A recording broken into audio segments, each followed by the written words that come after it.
Good morning, everyone, and welcome to our group discussion for ELS254 Application of Translation Skills. Today, our group will be discussing the article titled Menelusuri Jurang Digital di Sarawak Antara Bandar dan Luar Bandar and its English translation. In this discussion, each group member will present their assigned aspect of translation analysis, including meaning, sentence structure, terminology, and translation challenges. Before we begin our presentation, we would first like to introduce ourselves and the paragraph that we translated.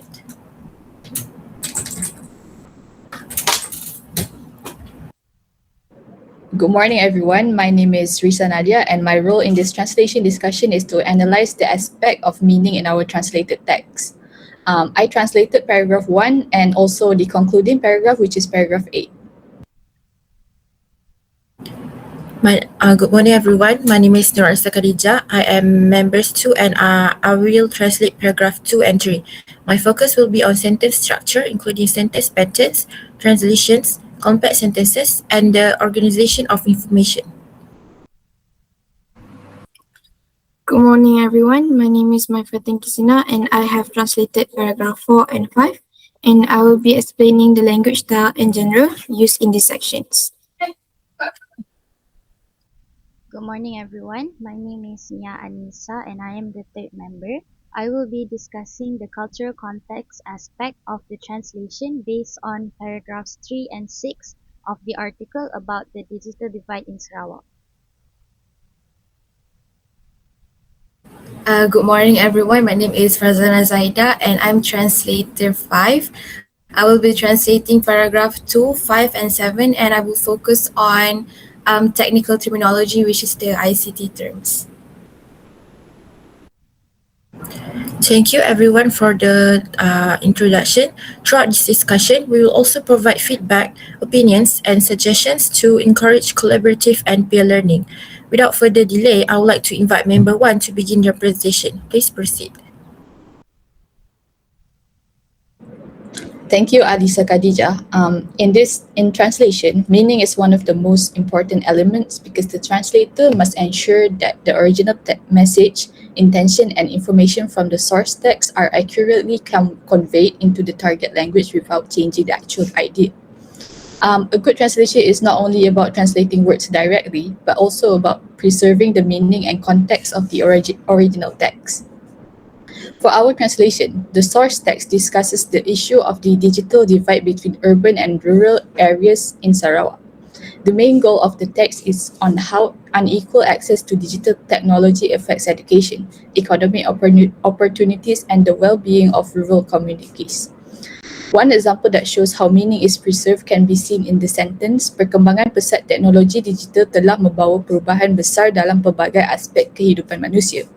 This sentence was then translated as, the rapid development of digital technology has brought significant changes to various aspects of human life. In this translation, the phrase perkembangan pesat was translated into rapid development because both phrases carry the same meaning of fast growth and advancement. The translator also chose significant changes for perubahan besar to maintain the seriousness and impact intended in the original text. This helps ensure that the message remains clear and natural in English. Another example in the sentence is jurang ini bukan sahaja mencerminkan ketidaksamaan akses teknologi, which was translated as the divide not only reflects inequality in access to technology. The translator successfully maintained the meaning of ketidaksamaan by using the word inequality, which accurately represents the idea of imbalance or unfair difference. At the same time, the phrase structure was adjusted slightly to sound more natural in English while still preserving the original message. Besides that, the translation also considers contextual meaning rather than relying entirely on direct translation. For example, the phrase kesejahteraan sosial masyarakat luar bandar was translated as the social well-being of rural communities. Instead of translating word by word, the translator focused on a phrase that sounds natural and understandable in the target language while still carrying the same idea as the source text. In the concluding paragraph, The sentence oleh itu usaha merapatkan jurang digital perlu dilaksanakan secara holistik was translated as therefore efforts to bridge digital divide must be carried out holistically. Here, the phrase merapatkan jurang digital was translated into bridge the digital divide. This is an appropriate translation choice because it conveys the intended meaning clearly and it is also a commonly used expression in English discussed related to technology and social issues. Overall, I believe the translation successfully maintains the original meaning of the source text while also making the English version clear, natural, and suitable for the target audience. This translation did not simply translate every word directly, but instead it focused on ensuring that the ideas, message, and purpose of the original text were accurately delivered in the target language. That is all from me regarding the aspect of meaning in our translation. Thank you. Thank you, Risa Nadia. And overall, I agree with the translation because the overall meaning of the original text is clearly maintained in English. The translation also successfully preserved the formal and academic tone of the article. For example, on your part, akses kepada teknologi maklumat dan komunikasi kini dianggap sebagai satu keperluan asas dalam kehidupan moden, was translated to access to information and communication technology is now considered a basic necessity in modern life. I think this translation is accurate and natural because it delivers the same meaning clearly to English readers. Besides that, I also like how the conclusion paragraph summarized the issue effectively, especially the phrase balance, sustainable, and competitive development in Sarawak because it maintains the formal style of the original text.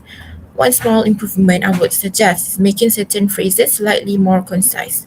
For example, the phrase remains evident and continues to be a major challenge could possibly be simplified to remains a major challenge to make the sentence flow more smoothly in English. But overall, I think the translation is very clear and effective. Now I'll begin my part by presenting my analysis on the sentence structure used in paragraph 2 and 3 of the article. My focus is on the sentence patterns, transitions, complex sentences, and the organization of information in the translated text. First, paragraph 2 discusses the definition of the digital divide and compares the differences between urban and rural areas in Sarawak. The original Malay paragraph used long and descriptive sentence structures to explain the issue in detail. During the translation process, some sentence structures had to be adjusted so that they would sound more natural and clearer in English. For example, the sentence jurang digital merujuk kepada perbezaan dalam akses, penggunaan dan keupayaan memanfaatkan teknologi digital antara kumpulan masyarakat tertentu was translated as the digital divide refers to differences in access, usage, and the ability to utilize digital technology among certain groups in society. In this sentence, the formal and informative structure was maintained because the article uses an academic and explanatory style. The translation also keeps the original meaning while improving readability in English. Besides that, paragraph 2 contains comparison structures between urban and rural areas. The original Malay text explains how people in urban areas have better internet access and digital facilities compared to those in rural areas. To make the comparison smoother in English, translation words were used. For example, the word sebaliknya was translated as in contrast. This transition helps connect the ideas more clearly and improve the flow of information between sentences. The English translation also reorganized some long Malay phrases into a more concise structure. This is because English academic writing usually prefers clearer and more direct sentence patterns compared to Malay writing, which often uses longer descriptive sentences. Next, paragraph 2 focuses more on cause and effect sentence structures. The paragraph explains how geographical factors contribute to the digital divide in Sarawak. The translated paragraph maintains a logical flow by organizing the information into three parts: the main cause, supporting details, and the resulting effects. For example, the sentence, akibatnya banyak kawasan luar bandar masih bergantung kepada sambungan internet berkelajuan rendah, was translated as a result, many rural areas still depend on low-speed internet connections. The translation phrase as a result helps maintain a coherence and clearly shows the effect of the geographical challenges mentioned earlier in the paragraph. In addition, Paragraph 3 contains several complex descriptive phrases such as kawasan bergunung ganang, sungai yang luas seperti penempatan yang berselerak dan terpencil. This phrase was translated into mountainous regions, wide rivers, and scattered and remote settlements. The sentence structure was simplified slightly in English to improve clarity and readability while still preserving the original meaning and formal tone of the article. Overall, the translation successfully maintains the informational and academic style of the original text. However, some sentence structures were modified and reorganized to make the English version more natural, coherent, and easier to understand. That is all from my part. Thank you. All right, thank you, Alisa, for your explanation. My name is Manfatin Kisina, and now I will comment on the sentence structure for paragraph 2 and 3 in your translation. I think overall your explanation on the sentence structure is clear and easy to understand. The way the ideas are organized in the English translation is also good because it follows a logical flow, starting from the definition, then moving to the situation in Sarawak, and then the comparison between urban and rural areas. For paragraph 2, the sentence structure is well handled because long Malay sentences were broken down into shorter and clearer English sentences. Well, this is good because the ideas are easy to follow and not too heavy for the reader. For paragraph 3, I also think the structure flows very nicely. The explanation starts with geographical factors, then moves to the challenges, and ends with the effects on the internet access. So the sequence feels natural and easy to understand. But if I were to suggest a small improvement, maybe some sentences should be uh, connected a bit uh, more smoothly, using linking words like therefore, as a result, or this leads to, just to make the flow even more natural in academic English. But overall, I think the sentence structure is already good and understand. All right, next, so for my part, I have translated paragraph 4 and 5, and I'll be explaining the language style and genre used in these sections. So, based on the source text, I noticed that the article uses a formal and informative writing style because it discusses the issue of digital divide in Sarawak. The genre of the text is more towards academic or expository writing, since the article explains social and educational issues using facts and explanations. In my translation, I try to maintain the same formal tone so that the meaning and the message of the article would stay clear and professional. For example, terms like jurang digital were translated as digital divide, while tahap socioeconomy became socioeconomic status. I used formal English terms to match the style of the original article. Besides that, I also noticed that some Malay sentences were quite long and detailed. So when translating into English, I have adjusted some sentence structures to make them sound clearer and more natural in English while still keeping the original meaning. For paragraph 5, the article talks about the impact of digital divide on education during the COVID-19 pandemic.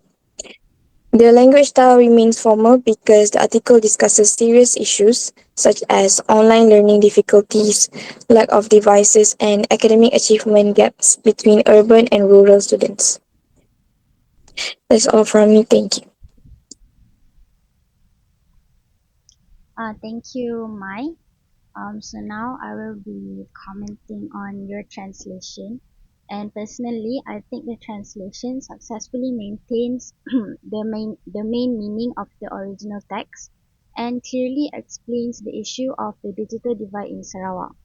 The translation also follows an informative and academic style, which matches the genre of the source article.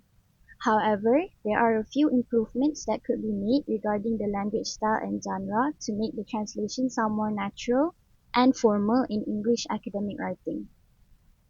For example, the sentence "The digital divide in Sarawak gives significant implications on education sector" sounds slightly direct and less natural for an academic article.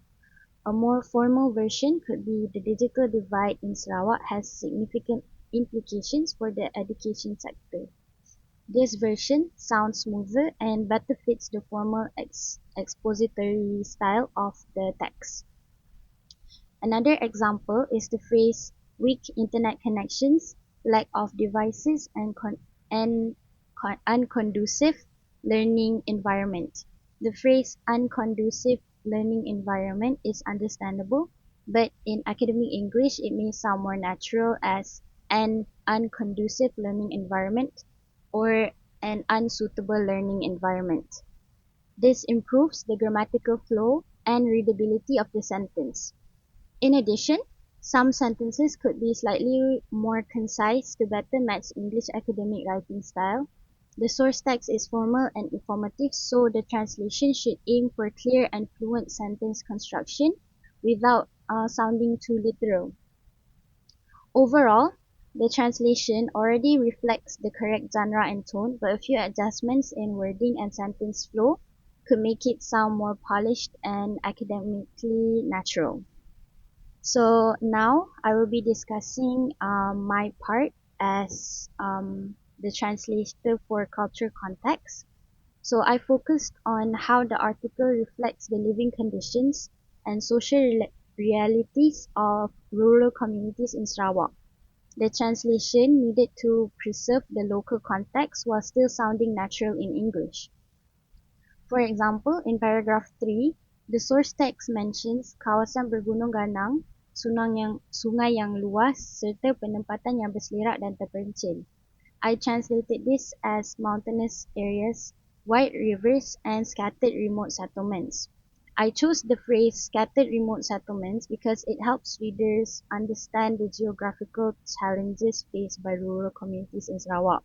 Instead of translating the phrase too literally, I tried to maintain the cultural and environment context of isolated rural living.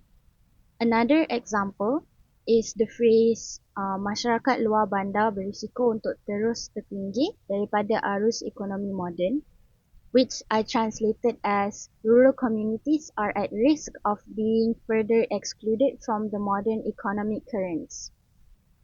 Here, I kept the idea of social exclusion because it reflects the inequality experienced by rural communities in the digital era. The phrase "modern economic currents" was used to preserve the formal and informative tone of the original article. So overall, my translation aimed to preserve the cultural background of rural life in Sarawak while ensuring that the English version remains formal, understandable, and appropriate for an academic article. So that is all from me. Thank you. Okay, so overall, from Nia's translation, it is clear and mostly accurate, and it successfully keeps the meaning of the original context. You've maintained the academic tone, which is good for an assignment or formal writing, and the flow is also easy to understand. And the key ideas about geography, infrastructure cost, economic impact are also well preserved. And in terms of agreement, I would say I agree with your translation because it correctly reflects the main points. You also successfully captured the second paragraph's idea about how the digital gap impacts economic opportunities like online business and remote work. However, there are a few improvements you could make. First, some phrases could sound more natural in academic English. For example, "in light of this" is slightly awkward. As a result, or due to these conditions, would sound smoother. Also, modern economic currents is a bit unnatural. Modern economy or digital economy would be more appropriate. Additionally, considerable is fine, but high or significant cost might sound more direct and natural in this context. You could also slightly tighten some sentences to make more concise and formal to make them more concise and formal. And overall, it's a strong translation with good accuracy and structure, but it just needs minor refinement for more natural academic English expression. And for my part, my translation, I will also reflect on the challenges. I will explain several ICT related terms used in the text. Um, Found in the text such as digital divide, broadband access, digital literacy, and telecommunications related terminology. So, to begin with, the digital divide refers to the gap between different groups in the society in terms of access to, usage of, and ability to benefit from digital technologies. In the context of Sarawak, this divide is clearly visible between urban areas and rural as well as interior areas. People living in urban areas generally enjoy high speed internet, stable network coverage, and widespread ownership of digital devices. On the other hand, those in rural areas often experience low, inconsistent internet connections and depend on limited infrastructure. Next, an important term mentioned is broadband access. And broadband access refers to high speed internet connectivity that allows users to browse the web, attend online classes, stream content, and communicate efficiently. In my translation, rural broadband expansion is mentioned as one of the government's efforts to reduce the digital divide. However, in many remote areas, broadband access is still limited or unreliable, and this became a major issue, especially when activities such as education and work increasingly depend on stable internet connections. Moving on, the text also highlights the impact of the digital divide on education. Particularly during the COVID 19 pandemic, many students in rural areas face difficulty attending online classes due to weak internet connections, lack of devices, and unconducive learning environments. This situation shows that access alone is not enough, students also need the skills. This brings us to the term digital literacy. Digital literacy refers to the ability to use digital tools and technologies effectively, safely, and responsibly. It includes skills such as using devices, navigating the internet, evaluating online information, and participating in digital communication. In the text, digital literacy programs are mentioned as part of the government efforts to help rural communities improve their technology skills. Without digital literacy, even if internet access is available, individuals may not be fully able to fully benefit from it. Lastly, I would like to explain telecommunications terminology, which includes terms related to communications systems and infrastructure. Examples from the text include telecommunication towers, network coverage, and infrastructure. Telecommunication towers are structures that transmit signals for mobile and internet services. Network coverage refers to the availability and strength of these signals in a particular area. Infrastructure, on the other hand, refers to the physical systems that support communication, such as cables, towers, and satellites. These elements are essential in ensuring that people can connect to digital network. However, as mentioned in okay, that's all from me.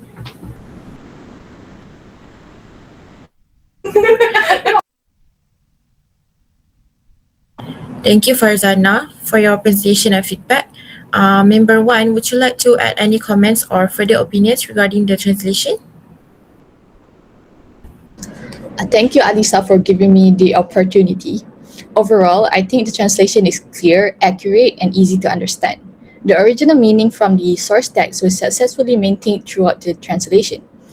For paragraph 2, Farzana managed to explain the concept of the digital divide clearly by using simple and appropriate vocabulary. The sentence structure is also smooth and natural in English, especially in the comparison between urban and rural areas. Terms such as high-speed internet and stable network coverage accurately reflect the meaning of the source text. For paragraph 5, I think she successfully conveyed the educational impact caused by the digital divide during the COVID-19 pandemic. The message about students struggling with weak internet connections and lack of device is clearly delivered. Farzana also maintained the formal and academic tone of the original text, which is suitable for this type of article. Last but not least, for paragraph 7, the translation clearly explains the government's effort in reducing the digital divide in Sarawak. The idea are well organized and the meaning remains consistent with the source text. I also think that the phrase "a more comprehensive and continuous approach" is a good translation choice because it accurately conveys the idea of long-term and holistic efforts. Overall, the translation successfully preserves the meaning, context, and purpose of the original text while making it sound natural and understandable in English. That is all from me. Thank you, Risa, and thank you for the presentation and feedback given by each member. Next, we will move on to the challenges faced during the translation process. In this section, each member will briefly share the difficulties they encountered while translating the article, as well as the strategies they used to overcome those challenges. Without further delay, I would like to begin with member 1. Okay, in conclusion, one of the main challenges I faced while translating this text was ensuring that the original meaning was accurately maintained without making the translation sound too direct or unnatural in English. Some phrases in the source text could not be translated word for word because it will affect the clarity and flow of the sentence. Therefore, I had to carefully choose words and sentence structures that carried the same meaning while still sounding natural to the target audience. Another challenge was translating formal and academic expression related to social and technology issues such as jurang digital, kesejahteraan sosial, and pembangunan inklusif. I needed to make sure that the English terms used were appropriate and commonly accepted in academic writing so that the message remained accurate and professional.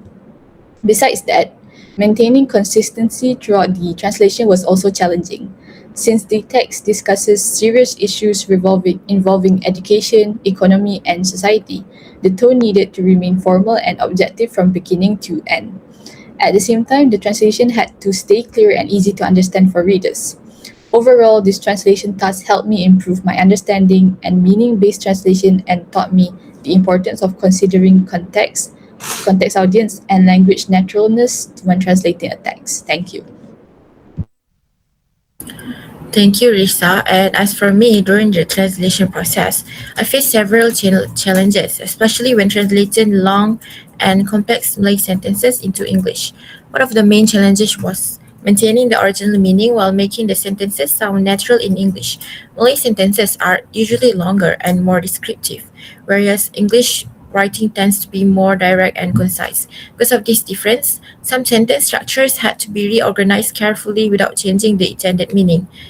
Another challenge I faced was translating technical and formal terms related to digital technology.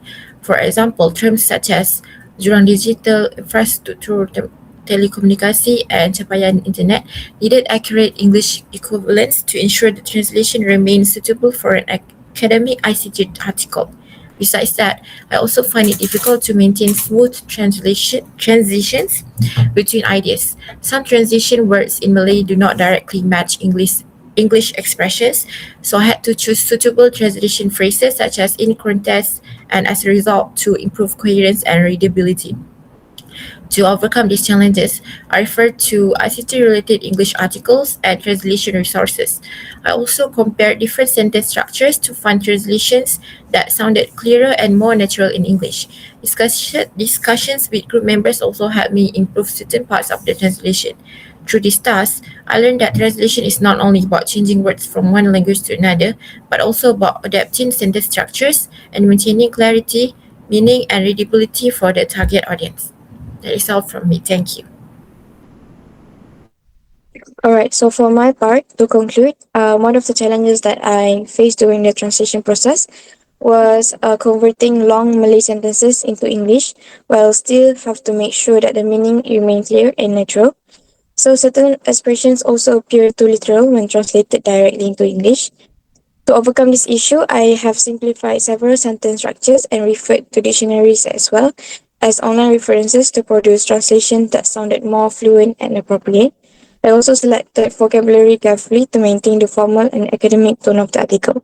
So overall, this task helped me understand that translation is not only about translating the words directly, but also I need to ensure the clarity, readability, and accuracy so that the intended message can be effectively understood by the readers. That's all from me. Thank you.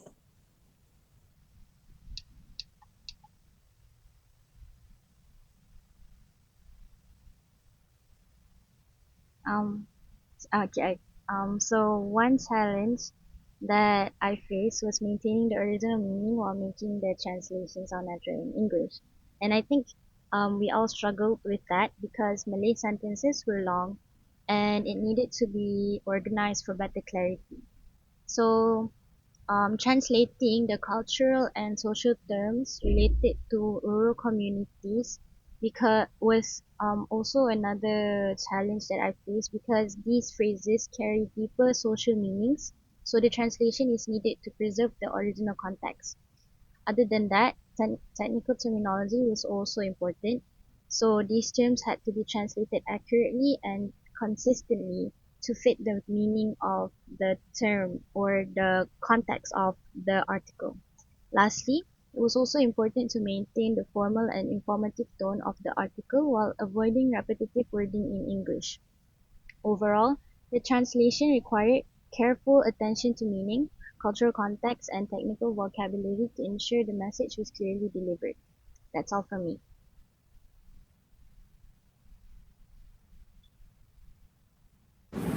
I also did face several challenges during the translation process, and one of the main challenges was ensuring that the meaning of the original Malay text was accurately conveyed, while still maintaining a natural and formal academic tone.